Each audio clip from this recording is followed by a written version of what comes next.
سورۃ الرحمن اور سورۃ الواقعہ یہ آخری جوڑا ہے. میں نے عرض کیا تھا شروع میں کہ یہ 7 صورتیں جو ہیں ان میں سے سورہ قاف منفرد ہے، سورہ زاریات، سورہ طور جوڑا ہے، سورۃ النجم، سورۃ القمر جوڑا ہے، سورۃ الرحمن، سورۃ الواقعہ یہ جوڑا ہے.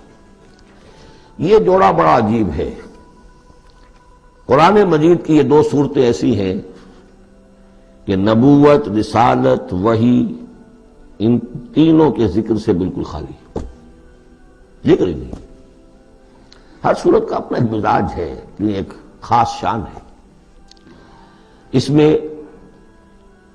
اور دوسرے یہ کہ سورہ رحمان جو ہے یہ واحد صورت ہے پورے قرآن میں جس میں مسلسل خطاب جنوں اور انسانوں سے متواتر ہو رہا، پیرلل.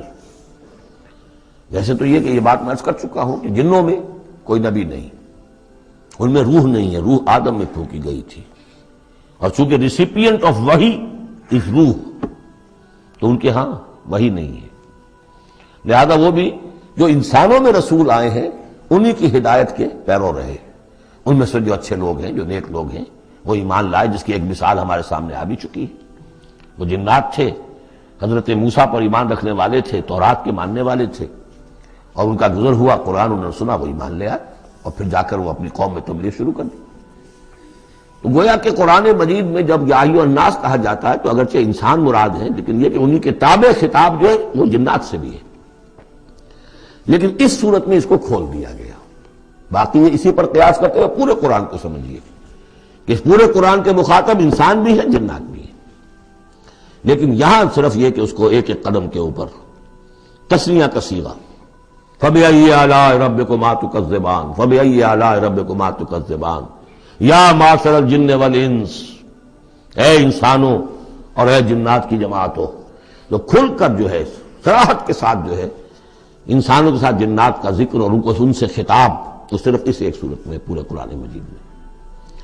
ایک اور بات یہ ہے کہ اس میں 2 جنتوں کا تذکرہ ہے، اور سورہ واقعہ میں بھی ایسا ہی ہے. ان دونوں میں ترتیب عجیب ہے مضامین کے اعتبار سے، جس کو کہ آپ مرر امیج کہتے ہیں. آج کل مکان بہت سے بنتے ہیں ایسے کہ بالکل مرر امیج ہوتے ہیں کہ یوں لا کے ملا دیے تو ایک جیسے ہوں گے. ڈرائنگ روم جڑے ہوئے ہیں، پھر کوئی بیڈ روم ہے وہ ادھر ہے، پھر ادھر آخر میں پورچ ہے، وہی نقشہ ادھر ہے، وہی نقشہ ادھر ہے، تو گویا کہ ہے مرر امیج. تو ان دونوں صورتوں میں مضامین جو ہے مرر امیج کے ساتھ ہے. سورہ رحمان میں قرآن مجید کی عظمت کا بیان اور اس کا جو حق ہے جو انسانوں کو ادا کرنا چاہیے اس کو مضمر کیا، اور عظمت قرآن کا بیان کیا. یہ شروع ہو رہی ہے صورت اس سے. سورہ واقعہ میں وہ آخر میں آئے گا قرآن کی عظمت کا بیان، اور جو لوگ کہ اس کا حق ادا نہیں کرتے ان کا انجام. پھر اس میں اس کے بعد جو ہے پہلے ذکر ہے اہل جہنم کا، اور اس کے بعد ہے 2 طرح کی جنتوں کا. 2 درجے ہیں اہل جنت کے. لیکن وہاں کیا ہے؟ پہلے تذکرہ ہے دو کامیاب گروہوں کا، اور پھر آخر میں تذکرہ ہے جہنمیوں کا. اس اعتبار سے اس میں مضامین کی بڑی گہری مناسبت بھی ہے، اور ایک مرر امیج کی ترتیب سے یہ عکسی ترتیب ان کے مضامین میں ہے. سورۃ الرحمن، بسم اللہ الرحمن الرحیم. نوٹ کر لیجئے یہ ترجیحی جو آیت ہے اس میں 31 مرتبہ آئی ہے آیت. کل آیات 78 ہیں، جن میں سے 31 جو ہیں وہ تو در حقیقت فَبِأَيِّ آلَاءِ رَبِّكُمَا تُكَذِّبَانِ اس کی تکرار ہے. یہ اسلوب قرآن مجید میں یا تو سورہ شعراء میں آ چکا ہے، 8 بار وہ الفاظ آئے تھے، إِنَّ فِي ذَلِكَ لَآيَةً وَمَا كَانَ أَكْثَرُهُم مُؤْمِنِينَ وَإِنَّ رَبَّكَ لَهُوَ الْعَزِيزُ الرَّحِيمُ 8 مرتبہ. یا یہ القمر میں ہم 4 دفعہ پڑھ چکے ہیں، فَكَيْفَ كَانَ عَذَابِي وَنُذُرِ وَلَقَدْ يَسَّرْنَا الْقُرْآنَ لِلذِّكْرِ فَهَلْ مِن مُدَّكِرٍ. اور یہاں سورۃ الرحمن میں 31 بار آئے گا فَبِأَيِّ آلَاءِ رَبِّكُمَا تُكَذِّبَانِ.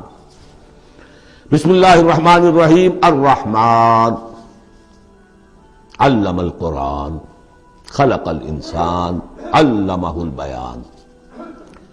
رحمان، اور یہ اللہ کا وہ نام ہے جو رحمت کے مادے سے، لیکن خاص شان اس کی یہ ہے کہ جس میں ایک طوفانی کیفیت ہے اللہ کی رحمت، ٹھاٹھے مارتے ہوئے سمندر کی طرح. غضبان ہم پڑھ چکے ہیں 2 دفعہ، نہایت غضبناک. حضرت موسیٰ کے لیے لفظ آیا غضبان آصفہ. تو عرب کہے گا اگر بھوک سے مر رہا ہے انا جوعان، پیاس سے مر رہا ہے انا عطشان، تو رحمان کے وزن پر بہت مبالغہ ہوتا ہے، اور اس میں شان ہوتی ہے جیسے کہ طوفانی شان، طوفان وہ بھی اسی میں ہے۔ اور رحمان وہ ہستی کہ جس کی رحمت ٹھاٹھے مارتے سمندر کے مانند ہے۔ علم القرآن، اس نے قرآن سکھایا ہے۔ یعنی یہ کہ قرآن مجید کی عظمت کا تصور کرو، یہ اللہ کی رحمانیت کا مظہر عتم ہے، اس کی رحمت کی سب سے بڑی شان، اس کا مظہر عتم جو ہے وہ قرآن ہے۔ دوسری بات یہ، اللہ کے ناموں میں چوٹی کا نام رحمان ہے، بہت پسندیدہ، رحمت کی تو ضرورت ہر شخص کو ہے۔ حضور نے فرمایا میں بھی مستغنی نہیں۔ آپ نے ایک موقع پہ فرمایا کہ کوئی جنت میں صرف اپنے اعمال کی بنیاد پر نہیں جائے گا جب تک کہ رحمت خداوندی دستگیری نہ کرے۔ اور حضرت عائشہ سے ہے یہ روایت۔ حضرت عائشہ نے پوچھ لیا، ظاہر بات ہے میاں بیوی کے درمیان ایک بے تکلفی بھی ہوتی ہے کہ کیا حضور آپ بھی؟ آپ نے فرمایا ہاں میں بھی۔ الا ان یتغمدنی ربی برحمتہ، میں بھی جنت میں نہیں جا سکوں گا مگر اس صورت میں کہ میرا رب مجھے اپنی رحمت سے ڈھانپ لے۔ تو رحمان چوٹی کا نام ہے اللہ کے ناموں میں سے، اور جو علم اللہ نے دیا انسان کو اس میں چوٹی کا علم قرآن ہے۔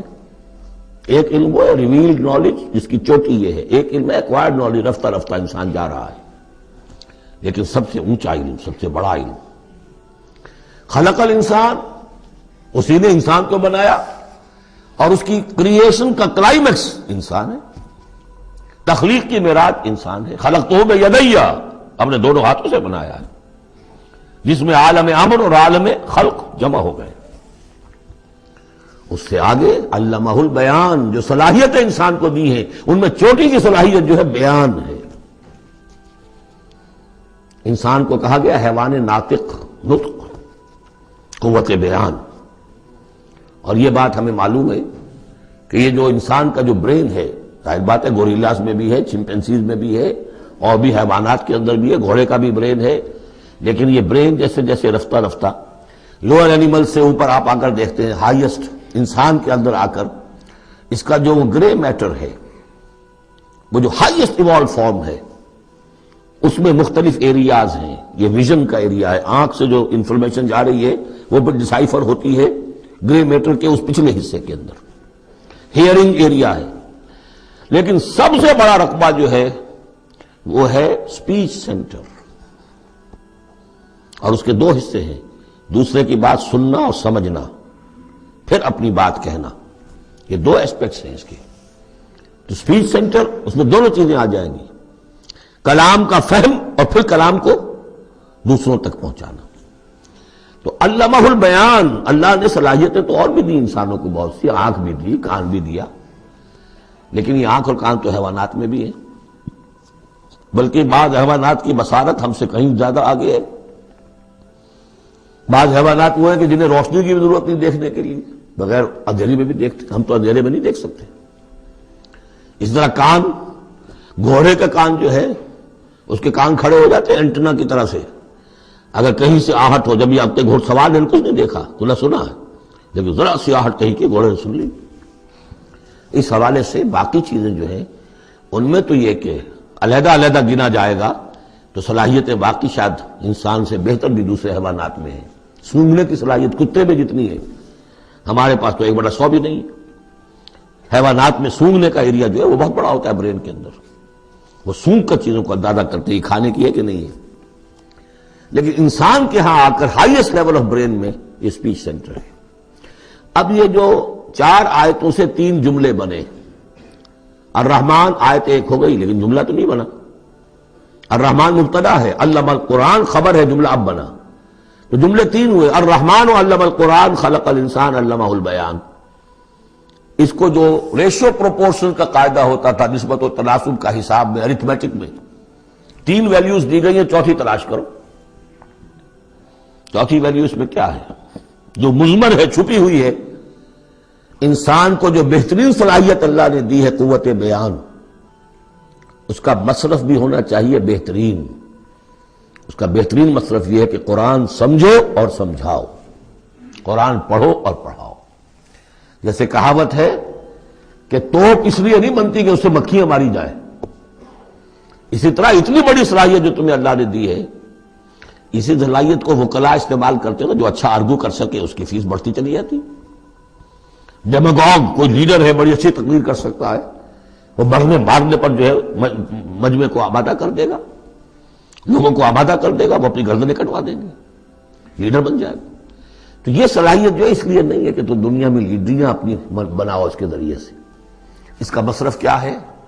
قرآن سمجھو اور سمجھاؤ۔ یہ ہے بیان، اللہ کا بیان۔ اس بیان کو سمجھنا، پہلے تو سپیچ سینٹر کا وہ حصہ جو ہے اس کو سمجھے، اور پھر سپیچ سینٹر کا جو دوسرا جو حصہ ہے وہ اس کو بیان کرے۔ چنانچہ اس کو کھول کر بیان کر دیا محمد رسول اللہ صلی اللہ علیہ وسلم نے۔ حدیث ہے آپ کی جس کے راوی ہیں عثمان ابن عفان۔ دیکھیے نام کے اندر بھی وہ قافیہ مل رہا ہے، الرحمن علم القرآن خلق الانسان علمہ البیان عن عثمان ابن عفان۔ اب عفان کے بیٹے عثمان نے روایت کیا، حضور نے فرمایا خیرکم من تعلم القرآن وعلمہ، اور خیر یہاں پر سپرلیٹو کے سلسلے میں آ رہا ہے، تم میں بہترین لوگ وہ ہیں جو قرآن سیکھیں اور سکھائیں۔ اب سورہ قمر کے فوراً بعد یہ وَلَقَدْ يَسَّرْنَا الْقُرْآنَ لِلذِّكْرِ فَهَلْ مِن مُدَّكِرٍ الرحمن علم القرآن خلق الانسان علمہ البیان الشمس والقمر بحسبان۔ یہ سورج اور چاند سب ایک حساب کے ساتھ ہیں، ان کی گردش حساب کے ساتھ ہے، اسی حساب سے دن بن رہے ہیں، راتیں بن رہی ہیں، ہفتے اور سال اور مہینے بن رہے ہیں۔ والنجم والشجر یسجدان، نجم جو ہے تو ستارے، سورج اور چاند کے مناسبت سے تو اس کے لیے ستارے کی مفہوم ہے، لیکن نجم جو عربی زبان میں جھاڑیوں کو بھی کہتے ہیں جو زمین میں ہوتی ہیں، کیونکہ یہ ستارے بھی زمین میں اتنے نظر آتے ہیں جیسے کہ جھاڑیاں ہوں۔ والنجم والشجر یسجدان، شجر کے حوالے سے اگر ترجمہ کرتے ہیں تو وہ جھاڑیاں، یہ بھی سجدہ کرتے ہیں، اللہ کے سامنے سربہ سجود ہوتے ہیں، ان کے سائے جیسا کہ کئی دفعہ آ چکا ہے۔ والسماء رفعها ووضع الميزان، اور آسمان کو اس نے بلند کیا اور اس میں رکھے ترازو۔ یہاں اس سے مراد وہ ترازو نہیں ہے جو کہ تولتی ہے دنیا کے اندر، اس میں بیلنس ہے، کاسمک بیلنس۔ آسمان اور زمین کے اندر، آسمان میں جتنے اجرام سماویہ ہیں، ان کو جو چیز تھامے ہوئے ہے، قائم رکھے ہوئے ہے، وہ ایک بیلنس ہے۔ جو کشش ثقل ہے، ان کی مختلف، یہ سب ایک دوسرے کو کھینچ رہے ہیں، اور ادھر ادھر سے دونوں طرف سے جو کھینچ ہے وہ ہر کرے کو اپنی جگہ پر رکھے ہوئے ہیں۔ یہ بیلنس جب ذرا سا گڑبڑ ہوگا اور یہ کرے آپس میں ٹکرا جائیں گے، فاصلے ہی کہیں تو ہوتا ہے conversely proportional to the distance, لہذا وہ جو گریویٹیشنل فورس ہے، اگر ایک طرف سے ذرا فاصلہ کم ہو گیا اس کا مطلب دوسری طرف بڑھ گیا، تلپٹ ہو جائے گا۔ یہ کاسمک بیلنس ہے۔ وَالسَّمَاءَ رَفَعَهَا وَوَضَعَ الْمِيزَانَ أَلَّا تَطْغَوْا فِي الْمِيزَانِ، دیکھو اس میزان میں، اس توازن میں، یہ جو بیلنس ہے یہاں کا، اس میں کوئی کمی بیشی نہ کرو، بد زیادتی کرو۔ وَأَقِيمُوا الْوَزْنَ بِالْقِسْطِ وَلَا تُخْسِرُوا الْمِيزَانَ، اور قائم رکھو وزن کو قسط کے ساتھ، عدل کے ساتھ، اور اس کے اندر کہیں کوئی کمی نہ کرو، نہ تطغوا نہ تخسروا، نہ کمی نہ زیادتی۔ کہیں فاصلہ بڑھ جائے گا تب بھی خرابی، کہیں فاصلہ کم ہو جائے گا تب بھی خرابی۔ وَالْأَرْضَ وَضَعَهَا لِلْأَنَامِ، الفاظ کی مناسبت سے بعض لوگوں نے سمجھا کہ ترازو ہی مراد ہے، تو ٹھیک ہے، اس میں کوئی حرج نہیں ہے اگر مراد لی جائے، لیکن ترتیب دیکھیے جس طرح یہ آ رہا ہے، الشمس والقمر بحسبان۔ اب اس کے حوالے سے یہ گویا کہ کاسموس کی بات ہو رہی ہے، اس کاسموس کی بات کے بعد نیچے اتر کے وَالْأَرْضَ وَضَعَهَا لِلْأَنَامِ، تدریجاً نیچے آ رہے ہیں، اور زمین کو ہم نے بنا دیا، رکھ دیا لوگوں کے لیے، پست کر دیا، ان کے قدموں میں بچھا دیا اپنی مخلوقات کے لیے، اور مخلوقات میں انسان بھی ہیں، جنات بھی ہیں۔ فیہا فاکہۃ، اس میں میوے ہیں، والنخل، اور کھجوریں ہیں، ذات الاکمام، جن پر کے غلاف چڑھے ہوتے ہیں، والحب ذو العصف، اور اناج ہے جس کے ساتھ بھس بھی ہوتا ہے، والریحان، اس کے دو ترجمے ہیں، ایک تو یہ کہ اور خوشبودار پھول بھی ہے، یا یہ کہ اور دوسری غذائیں بھی ہیں۔ فَبِأَيِّ آلَاءِ رَبِّكُمَا تُكَذِّبَانِ، عام طور پر جو ترجمہ ہے اس میں اعلیٰ کا ترجمہ کیا گیا ہے نعمتیں، لیکن اصل میں یہاں نعمت قدرت ان دونوں کو جمع کیجیے. کہیں وہ نعمت کا تذکرہ ہے، کہیں اللہ کی قدرت کا ذکر ہے، اس کی قدرت کی نشانیاں ہیں. فَبِأَيِّ آلَاءِ رَبِّكُمَا تُكَذِّبَانِ، تو تم اپنے رب کی کون کون سی نعمتوں اور قدرتوں کا انکار کرو گے. تکذبان صیغہ ہے تثنیہ کا، دونوں سے خطاب ہو رہا ہے، انسانوں سے اور جنوں سے، اور یہ بات آگے چل کر واضح ہو جائے گی. خلق الانسان من صلصال کالفخار، ہم نے بنایا انسان کو اس صلصال سے، اس سوکھی ہوئی خشک مٹی سے، وہ گارا سنا ہوا گورا، صلصال من حمإ مسنون، اور جب وہ اتنا سوکھ گیا کہ کھنکنے لگا، کالفخار جیسے ٹھیکرا ہوتا ہے، اسے بنایا. وَخَلَقَ الْجَانَّ مِن مَارِجٍ مِّن نَارٍ، اور جنات کو ہم نے بنایا آگ کی لپٹ سے، جس کو کہ ہم اس سے پہلے پڑھ چکے ہیں سورہ ہجر میں، نار السموم، لو جیسی ہوتی ہے جس کے اندر کی آگ ہوتی ہے. تو ایسے ہی وہ جو فلیم ہوتا ہے، شعلہ، اس کا ایک حصہ تو ہے جو نظر آتا ہے اور ایک حصہ وہ جو نظر نہیں آتا. وہ جو اوپر کا حصہ ہے وہ ہے جب سب سے زیادہ ہیٹ ٹیمپریچر ہائیسٹ وہاں ہوتا ہے، وہ ہے مارج من نار. فَبِأَيِّ آلَاءِ رَبِّكُمَا تُكَذِّبَانِ، رب المشرقین و رب المغربین، وہ رب ہے مشرقوں کا بھی، دونوں مشرقوں کا اور دونوں مغربوں کا. یہ تسنیہ کی جو مناسبت سے یہاں پر مشرقین و مغربین کہا، کہیں مشارق والمغارب ہے، رب المشارق والمغارب، کہیں مشرق و مغرب ہے، اور یہ سب ٹھیک ہے. مشرق و مغرب واحد کی حیثیت سے بھی درست ہے. اور مشرقین اور مغربین، اس وقت کا جو مشرق ہے جہاں سورج نکل رہا ہے، اس کے مقابلے میں مغرب ہے جہاں وہ ڈوبے گا. لیکن وہی مغرب وہ مشرق ہے دوسرے، ہمارا جو پیچھے جو حصہ گلوب کا اس کا مشرق ہے، اور جو ہمارا مشرق ہے وہ اس کا مغرب ہے. تو دو مشرق دو مغرب. پھر یہ کہ ہر نقطہ جو ہے زمین پر وہ مشرق بھی ہے مغرب بھی ہے. کسی نہ کسی وقت وہاں پر سورج جو ہے طلوع ہو رہا ہے، کبھی وہاں پر غروب ہو رہا ہے. تو مشارق والمغارب. لیکن یہاں پر تسنیہ کی مناسبت سے رب المشرقین و رب المغربین، دونوں مشرقوں کا رب مالک اور دونوں مغربوں کا. فَبِأَيِّ آلَاءِ رَبِّكُمَا تُكَذِّبَانِ مَرَجَ الْبَحْرَيْنِ يَلْتَقِيَانِ، اس نے چلا دیے دو دریا جو آپس میں ملے ہوئے بھی ہیں، بینہما برزخ لا یبغیان، لیکن ان کے مابین ایک ایسا پردہ حائل ہے کہ وہ ایک دوسرے میں گھستے نہیں ہیں، داخل نہیں ہوتے، اپنی حد کے اندر رہتے ہیں. یہ ہیں گرم روئیں چلتی ہیں ٹھنڈے پانی کے سمندر میں، یا جیسے کہ کابل پر نظر آتا ہے دو دریا چل رہے ہیں، دریائے سندھ کا پانی علیحدہ نظر آ رہا ہے اور دریائے کابل کا علیحدہ نظر آ رہا ہے، اور یہ اٹک پر نظر آتا ہے، اور کافی دور تک پھر یہ علیحدہ علیحدہ چلتے نظر آتے ہیں. فَبِأَيِّ آلَاءِ رَبِّكُمَا تُكَذِّبَانِ يَخْرُجُ مِنْهُمَا اللُّؤْلُؤُ وَالْمَرْجَانُ، اور ان دونوں سے نکلتے ہیں موتی بھی اور مونگے بھی.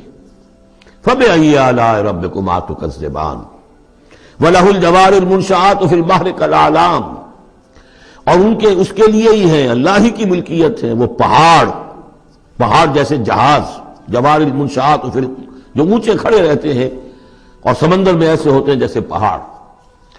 پچھلے زمانے میں بھی تو اگرچہ بادبانی ہوتے تھے، لیکن جب بادبان کھل جاتے تھے تو بڑی اونچی جو ہے بادبان ہوتے تھے ان کے، پہاڑ کی طرح، پہاڑیاں چھوٹی چھوٹی. اور آج جو کچھ چلتے ہیں بڑے بڑے جہاز، ان کو جو دیکھیں تو واقعی تو وہ پہاڑ ہوتے ہیں سمندر میں. فَبِأَيِّ آلَاءِ رَبِّكُمَا تُكَذِّبَانِ كُلُّ مَنْ عَلَيْهَا فَانٍ. اب یہ جو یہاں آئی ہیں اب تک آیات، اللہ کی صنائی، اللہ کی قدرت نوٹ کریں گے جب ہم سورہ واقعہ پڑھیں گے. پہلے آیا ذکر قرآن، اس کی عظمت، اور اس کا جو ایک مضمر ہے چیز کہ انسان کو اس قرآن کی عظمت اور فضیلت کو سمجھ کر، اگر اللہ نے وہ جو شعر علامہ اقبال کا، اگر یک قطرہ خون داری اگر مشتے پرے داری، بیا با من تو آ موزم طریق شاہ بازی را، اگر تمہارے جسم میں کوئی قطرہ خون ہے اور کوئی مٹھی بھر پر بھی تمہیں دے رکھے ہیں، اے چڑیا اے بیا، آؤ کہ میں تمہیں شاہ بازی کے طریقے سکھاؤں. اسی طریقے سے اگر تمہیں بولنے کی صلاحیت دی ہے اللہ نے، تو اس کا مصرف کیا ہے؟ خیرکم من تعلم القرآن وعلمہ. سمجھنے کی صلاحیت دی ہے، قرآن سمجھو. بیان کرنے کی صلاحیت دی ہے، بیان کرو قرآن کو. پھر یہ کہ اللہ تعالیٰ کی تخلیقی قوت اس کا تذکرہ ہوا. وہاں آپ دیکھیں گے یہ بالکل الٹی یہی ترتیب ہوگی. آخر میں قرآن مجید کی عظمت، اس سے پہلے اللہ کی تخلیقی عظمت، اللہ کے یہی جو اعلیٰ ہے. اس کے بعد اب پہلے جہنم والوں کا تذکرہ یہاں ہو رہا ہے، وہاں بعد میں ہوگا. فرمایا کل من علیہا فان، جو بھی ہے اس زمین پر جو بھی مخلوقات ہیں سب فنا ہونے والی ہے.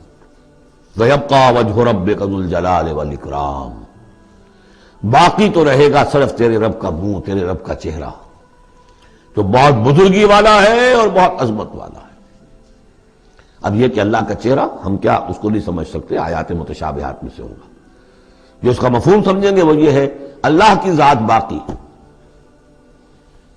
باقی سب چیز اللہ تعالیٰ کے سوا سب فانی، پوٹینشلی سب فانی ہے. اپنے طور پر سب کسی کا وجود جو ہے اپنے بل پر قائم نہیں ہے. اللہ جب تک قائم رکھے تو در حقیقت وہ خود اپنے بل پر قائم نہیں ہے، وہ تو اللہ تعالیٰ نے ان کو قائم رکھا ہوا ہے. کل من علیہا فان، اللہ باقی من کل فان، اللہ ہی باقی ہے، باقی تمام فانی ہے.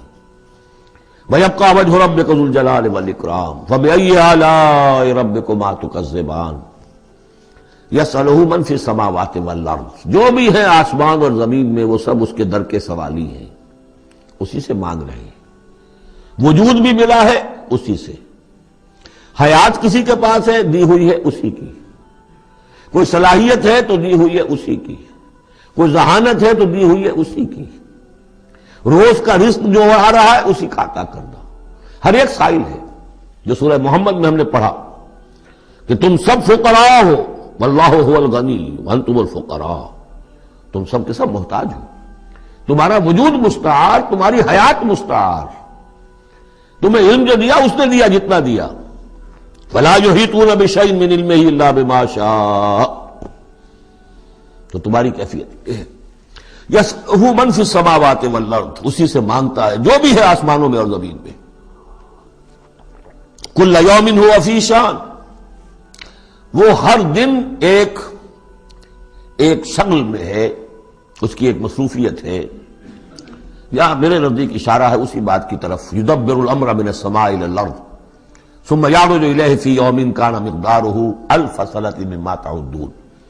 تدبیر امر ہے، ایک دن کی تدبیر وہ کرتا ہے. کیا کچھ واضح کہ وہ ایک دن اس کا 1000 سال کا ہے، اس میں کیا کیا ہونا ہے، کس طرح سے ہونا ہے. پھر وہ احکام کی تنفیذ ہوتی ہے، پھر اس کی رپورٹ ہے، اس کو واپس جاتی ہے. تو کل یوم ہوا فی شان، وہ کوئی ایک یوں سمجھیے کہ کوئی اسٹیٹک کوئی حقیقت نہیں ہے، خود اس کی مصروفیات.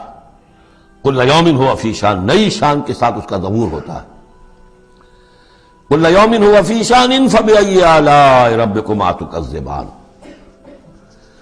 سنفرغ لکم ایھا الثقلان. اب یہاں پر کھل کر بات کی کہ یہ تکذبان کیوں کہا جا رہا ہے. ہم جلد ہی فارغ ہو جائیں گے تمہارے لیے، اے دو بھاری قافلوں، اے انسانوں کا قافلہ اور اے جنات کے قافلے. ابھی جو ہے اس کائنات کو ہم نے چلایا ہوا ہے، ابھی مہلتیں ہم نے دے رکھی ہیں، وقت مقرر کیا ہوا ہے، اجل مسمى ہے اس کائنات کی بھی اور ہر قوم کی بھی. لکل امت اجل، ہر امت کے لیے بھی ایک اجل ہے، ہر ایک فرد کی اجل ہے، وہ سب ہے. لیکن القریب ہم فارغ ہو جائیں گے تمہارے لیے، تمہیں اپنے پاس بلا دیں گے، تم سے حساب کتاب لیں گے، تم سے پوچھ گچھ ہوگی. فبأي آلاء ربكما تكذبان، تو اے جنات اور اے انسانوں کی جماعتوں، تم اپنے رب کی کن کن نعمتوں کا اور کن کن صنائیوں کا، کن کن قدرتوں کا انکار کرو گے. یا معشر الجن والانس ان استطعتم ان تنفذوا من اقطار السماوات والارض فانفذوا لا تنفذون الا بسلطان فبأي آلاء ربكما تكذبان يرسل عليكما شواظ من نار ونحاس فلا تنتصران فبأي آلاء ربكما تكذبان. صدق اللہ العظیم.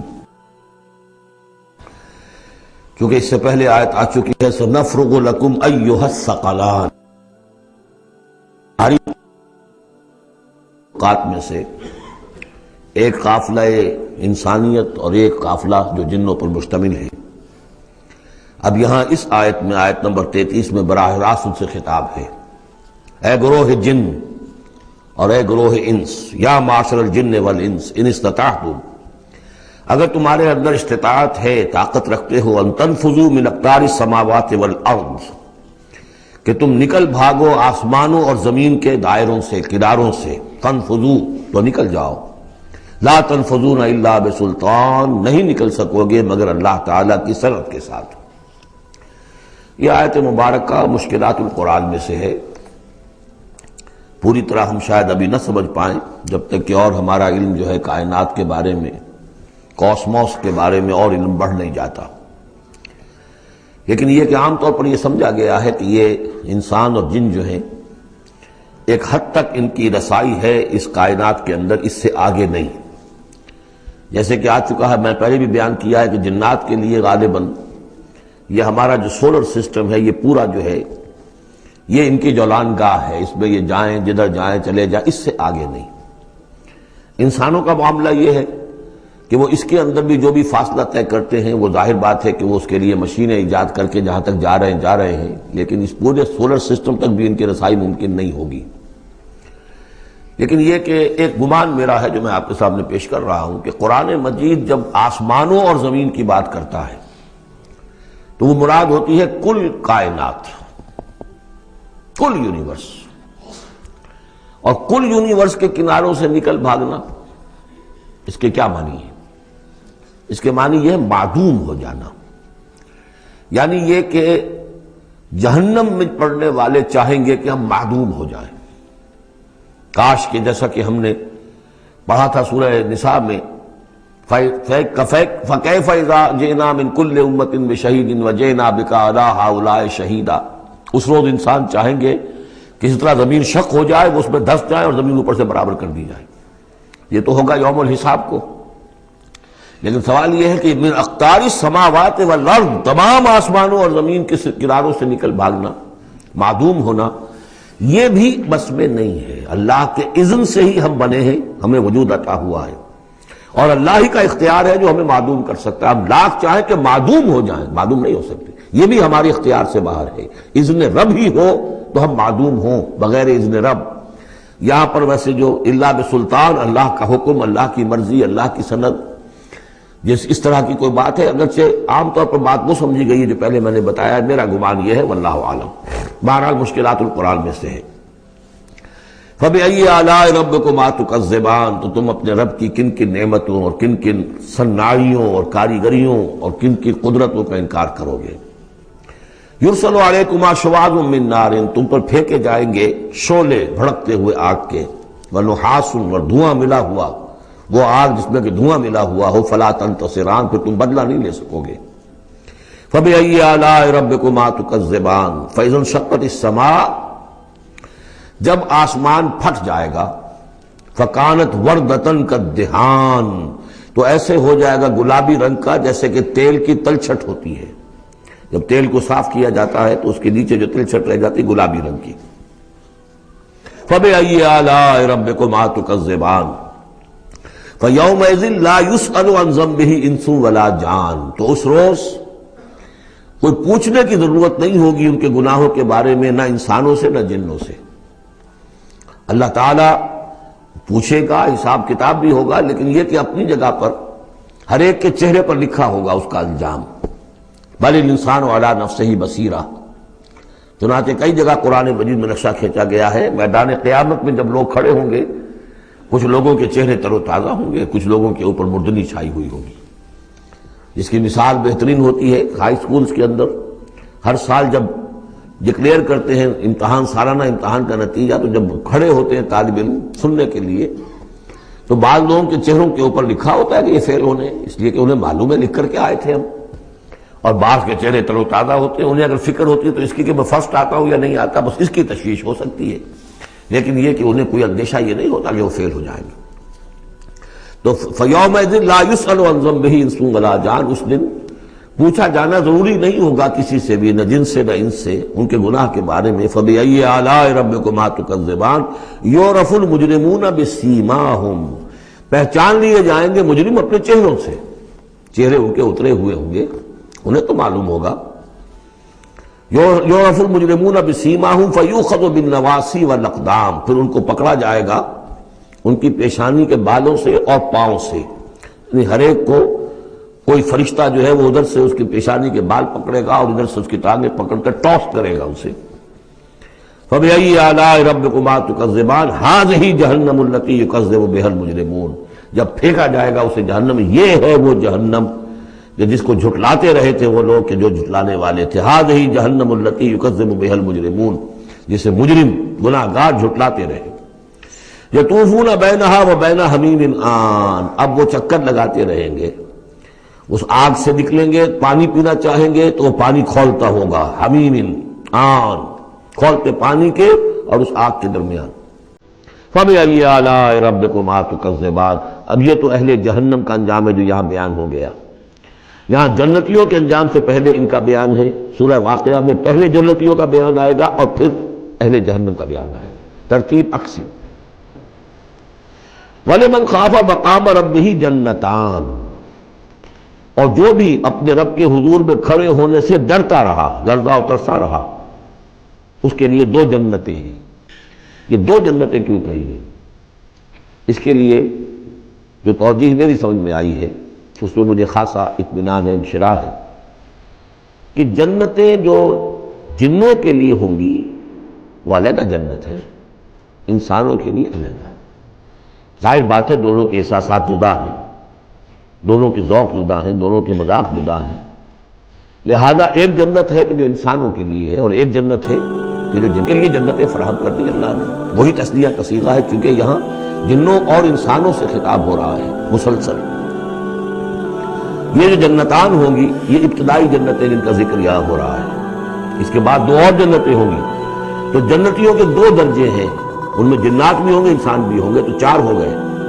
کمتر درجے کے جنتی انسان اور جن دو، اور برتر درجے کے جنتی انسان اور جن دو، تو دو اور دو چار۔ تو یہاں پر اس سورہ مبارکہ میں چار جنتوں کا ذکر ہے۔ پہلے یہ کمتر درجے کے جنتیوں کا ذکر ہو رہا ہے۔ وَلِمَنْ خَافَ مَقَامَ رَبِّهِ جَنَّتَانِ فَبِأَيِّ آلَاءِ رَبِّكُمَا تُكَذِّبَانِ ذَوَاتَا أَفْنَانٍ، اس کی بہت سی شاخیں ہوں گی اس جنت کی۔ فَبِأَيِّ آلَاءِ رَبِّكُمَا تُكَذِّبَانِ فِيهِمَا عَيْنَانِ تَجْرِيَانِ، ان دونوں میں چشمے ہیں۔ اب عینان، ایک ایک جنت میں ایک ایک چشمہ ہے جو بہہ رہا ہے۔ فَبِأَيِّ آلَاءِ رَبِّكُمَا تُكَذِّبَانِ، اپنے رب کی کون کون سی نعمتوں کو جھٹلاؤ گے۔ فِيهِمَا مِن كُلِّ فَاكِهَةٍ زَوْجَانِ، اور ان دونوں میں ہر طرح کے جو میوے ہیں ان کی دو دو قسمیں ہیں، جوڑے ہیں۔ فَبِأَيِّ آلَاءِ رَبِّكُمَا تُكَذِّبَانِ مُتَّكِئِينَ عَلَىٰ فُرُشٍ بطائنها من استبرق وجنى الجنتين دان، اور وہ وہاں تکیہ لگائے ہوں گے، سہارا لگائے ہوں گے ایسے فرشوں پر کہ جن کے استر بنے ہوئے ہوں گے گاڑھے ریشم کے، استر ہوں گے گاڑھے ریشم کے، جو ان کا اصل جو اوپر کا حصہ ہوگا وہ کس شے کا ہوگا، گویا کہ وہ تمہارے تصور سے باہر ہے۔ وجنى الجنتين دان، اور دونوں جو باغ ہیں دونوں جنتوں کے، ان کے جو پھل ہیں میوے وہ جھک رہے ہوں گے نیچے کو، تاکہ آرام سے جنتی جو ہے جو چاہے حاصل کر لے۔ فَبِأَيِّ آلَاءِ رَبِّكُمَا تُكَذِّبَانِ فِيهِنَّ قَاصِرَاتُ الطَّرْفِ، ان جنتوں میں ہوں گی وہ عورتیں کہ جن کے نگاہیں نیچے جھکی ہوئی ہوں گی۔ عورت کے اندر شرم اور حیا جو ہے اس کا خاص زیور ہے، یہ خود اس کے حسن کا ایک حصہ ہے۔ تو نگاہوں کا نیچا ہونا یہ اصل میں حیا اور شرم کی علامت ہے، نیچے نگاہ والیاں۔ لم یطمثن انس قبلہم ولا جان، ان کو چھوا نہیں ہوگا اس سے پہلے نہ کسی انسان نے نہ جن نے، ان سے پہلے۔ یعنی ظاہر بات ہے کہ جو جنوں کی جنت ہے اس میں ان کی مناسبت سے ان کے لیے بیویاں ہوں گی، اور جو مردوں کی انسانوں کی جنت ہے ان کے لیے ان کی مناسبت سے ہوں گی، اور وہ جو ہوں گی جو جنت جو جنات کی ہے ان میں جو بھی ان کے لیے ہوں گی ان کی بیویاں انہیں بھی کسی جن نے پہلے چھوا نہیں ہوگا، اور اسی طرح انسانوں کے لیے جو جنت ہوگی اس میں جو ان کی بیویاں دی جائیں گی ان کو کسی انسان نے پہلے نہیں چھوا ہوگا۔ فَبِأَيِّ آلَاءِ رَبِّكُمَا تُكَذِّبَانِ كَأَنَّهُنَّ الْيَاقُوتُ وَالْمَرْجَانُ وہ جو ہوں گی بیویاں دی جائیں گی ان جنتوں میں وہ ایسے ہوں گی جیسے لال اور مونگے. فَبِأَيِّ آلَاءِ رَبِّكُمَا تُكَذِّبَانِ هَلْ جَزَاءُ الْإِحْسَانِ إِلَّا الْإِحْسَانُ. کیا احسان کا، بھلائی کا، نیکی کا بدلہ احسان اور بھلائی کے سوا بھی کچھ ہو سکتا ہے؟ ان لوگوں نے اللہ کے لیے، اللہ کے دین کے لیے، اللہ کے احکام کی پابندی میں جو کچھ بھی انہوں نے محنتیں کی، کوششیں کی، اب ظاہر بات ہے کہ اللہ تعالیٰ کو اس کا بدلہ انہیں دینا ہے انہی صورتوں میں. وَمِن دُونِهِمَا جَنَّتَانِ، اور ان سے پرے دو جنتیں اور ہیں. اب اس میں مفسرین کے مختلف اقوال ہیں، پہلی جنتیں کن کی ہیں، دوسری جنتیں کن کی ہیں. اس لیے کہ اس کے لیے دو الفاظ جو آئیں گے سورہ واقعہ میں آئیں گے کہ ایک اصحاب الیمین ہے اور ایک مقربون ہے. ایک وہ ہے جو آگے اللہ کے بہت ہی مقرب بارگاہ ہو جاتے ہیں، اولئک المقربون، اور ایک وہ ہے کہ جو داہنے والے ہیں اور ایک ہے شمال والے. تو ایک تو ہے بنیادی، یہ گمراہ تھے، یہ جہنمی، یہ نیک تھے، اور یہ جو ہے جنتی ہیں. لیکن ایک ہے بہت آگے والے، فالسابقون سابقون اولئک المقربون، وہ لوگ جو آگے نکل جانے والے ہیں، وہ جو بلندتر نیکیوں والے ہیں، بلندتر مقامات والے ہیں. جیسے کہ سورہ توبہ میں ہم نے پڑھا تھا والسابقون الاولون من المہاجرین والانصار والذین اتبعوہم بإحسان، تو دو درجے ہو گئے تھے. تو اس طرح یہاں پر جو میرے نزدیک پہلی جنتوں کا تذکرہ جو ہے وہ در حقیقت ہے جو کم تر جنتی ہیں، اصحاب الیمین. اور اب جو تذکرہ ہو رہا ہے وہ ہے جنت ان کی کہ جو مقربین بارگاہ ہیں، سابقین. وَمِن دُونِهِمَا جَنَّتَانِ، اور ان دونوں کو پرے اور دو جنتیں ہوں گی. فَبِأَيِّ آلَاءِ رَبِّكُمَا تُكَذِّبَانِ، یہ بھی دو ہوں گی، ایک جنات کے لیے اور ایک انسانوں کے لیے. مُدْحَامَّتَانِ، بڑے گہرے سبز رنگ کی جنتیں ہوں گی. سبز کاہی جسے ہمارے ہاں کہا جاتا ہے، گہرا سبز، سیاہی مائل سبز، اتنی گہرا سبز ہو کہ سیاہی مائل ہو جائے. یہ میں ابھی عرض کروں گا، اس کی ایک خاص پس منظر ہے. فَبِأَيِّ آلَاءِ رَبِّكُمَا تُكَذِّبَانِ فِيهِمَا عَيْنَانِ نَضَّاخَتَانِ، اس میں دو چشمے ہیں ابلتے ہوئے. فَبِأَيِّ آلَاءِ رَبِّكُمَا تُكَذِّبَانِ فِيهِمَا فَاكِهَةٌ وَنَخْلٌ وَرُمَّانٌ، اس میں میوے ہیں، کھجوریں ہیں، انار ہیں. فَبِأَيِّ آلَاءِ رَبِّكُمَا تُكَذِّبَانِ، یہ یوں سمجھیے کہ ایک تو ہے خالص عربی ذوق اور عرب کا جو ایک خاص ماحول تھا، اور خاص طور پر عرب کا وہ علاقہ جس میں قرآن نازل ہوا ہے، حجاز پہاڑی علاقہ ہے. اس میں جب آتے تھے چشمے اور جب بہہ جاتی تھی وادیاں تو ابلتی ہوئی پہاڑی، چونکہ چشمے جیسے ہوتے ہیں پہاڑی نالے، تو ان کے اندر جوش و خروش ہوتا ہے. اور دوسرے کہ وہاں پر جو باغات ہوتے تھے کھجور کے درخت، اور وہاں پر وہ سبزی جو رنگ ہے ان کا وہ سبزی مائل گہرا، اور اسی کے اندر پھر جو چھاؤں ہے. تو جو ان کا تصور ہے، ایک عربی ذوق ہے، ایک عجمی ذوق ہے. وہ عجمی ذوق ہے جو پہلے بیان ہوا ہے، عربی ذوق ہے جو اب بیان ہو رہا ہے. فیہما فاکہۃ ونخل ورمان، اب یہ چیزیں جو ہیں یہ عرب کے اندر کھجوریں ہیں، انار ہیں. فبأی آلاء ربکما تکذبان فیہن خیرات حسان، اس میں ہوں گی بہت ہی اچھی عورتیں، نہایت خوبصورت. فبأی آلاء ربکما تکذبان حور مقصورات فی الخیام. اب یہاں حور کا لفظ آیا، پہلے میں نہیں آیا ہے. پہلے میں یہ تو آیا ہے فیہن قاصرات الطرف لم یطمثن انس قبلہم ولا جان، لیکن لفظ حور یہاں آیا ہے. اسی کو نوٹ کریں گے کہ سورہ واقعہ میں بھی ایک کے ساتھ حور کا لفظ آئے گا، دوسرے کے ساتھ نہیں. حور مقصورات فی الخیام، اب یہ بھی عرب پس منظر ہے، خیموں میں رہنے والے. وہ حوریں کہ جو خیموں میں رکی رہنے والی ہوں گی. ظاہر بات ہے کہ وہاں پر تو عام طور پر شہر بہت کم تھے پورے عرب کے اندر، حجاز کے اندر بہت کم. جو عام طور پر جو آبادیاں تھیں وہ خیموں میں رکی رہنے والیاں. وقرن فی بیوتکن ولا تبرجن تبرج الجاہلیۃ الاولی، وہ شمع محفل نہیں بنتی بلکہ وہ چراغ خانہ بنتی ہیں. حور مقصورات فی الخیام فبأی آلاء ربکما تکذبان لم یطمثن انس قبلہم ولا جان، نہیں انہیں چھوا ہوگا ان سے پہلے نہ کسی انسان نے اور نہ کسی جن نے. یہ ان دونوں کے میرے نزدیک علیحدہ علیحدہ. جنات کی جو جنت ہے ان میں جو ان کے لیے عورتیں اور بیویاں فراہم کی جائیں گی انہیں کسی جن نے نہیں چھوا ہوگا ان سے پہلے، اور جو انسانوں کے لیے جنت ہوگی وہاں جو انہیں بیویاں دی جائیں گی اور حوریں دی جائیں گی انہیں کسی انسان نے نہیں چھوا ہوگا. فبأی آلاء ربکما تکذبان متکئین علی رفرف خضر وعبقری حسان، وہ تکیہ لگائے بیٹھے ہوئے ہوں گے سبز مسندوں پر اور بڑے قیمتی نفیس بچھونوں پر. فَبِأَيِّ آلَاءِ رَبِّكُمَا تُكَذِّبَانِ تَبَارَكَ اسْمُ رَبِّكَ ذِی الجلال والإکرام، بہت بابرکت ہے نام تیرے رب کا جو بہت ذی الجلال بڑائی والا ہے اور اکرام عظمت والا ہے۔ اب اس میں آپ نے دیکھا نبی، رسول، کتاب، کسی کا کوئی تذکرہ نہیں، اللہ اور آخرت، جنت اور دوزخ، باقی اللہ کی کریٹو جو اس کی ایکٹیویٹی ہے، آیات آفاقیہ، آیات انفسیہ، تذکیر بآلاء اللہ، ان کا ذکر ہے۔ تو منفرد ہیں یہ صورتیں دونوں اس اعتبار سے، اور جوڑا ہونے کے وہ نسبت آپ کو بڑی نمایاں نظر آئے گی اس میں۔ وہ مضامین جو یہاں آئے ہیں ایک ترتیب سے، یہاں اس کی عکسی ترتیب سے۔